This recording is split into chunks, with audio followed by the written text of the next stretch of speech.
माणसाच्या रक्ताचा रंग हा नेहमी लाल का असतो असा प्रश्न तुम्हाला बऱ्याच वेळा पडला असेल. तर या व्हिडिओमध्ये आपण याविषयी अधिक माहिती घेऊया.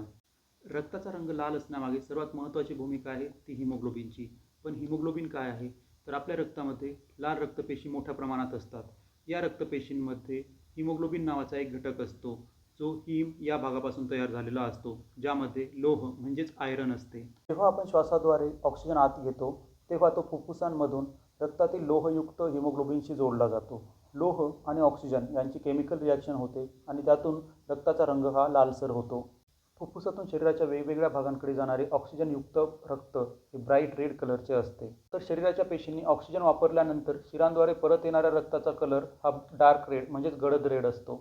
अजून एक गोष्ट म्हणजे आपल्या त्वचेखालून जाणाऱ्या व्हेन्स या बाहेरून निळसर दिसतात, पण याचा अर्थ असा नाही की त्यामध्ये असणारे रक्त हे निळसर कलरचे असते. हे एक लाईट रिफ्लेक्शनचे ऑप्टिकल इल्युजन आहे, म्हणजे दृष्टीभ्रम आहे. माणसाच्या रक्ताचा रंग हा नेहमी लालच असतो. आरोग्यविषयक अशाच इंटरेस्टिंग गोष्टींसाठी पॅथो मराठी या चॅनलला फॉलो आणि सबस्क्राईब करा.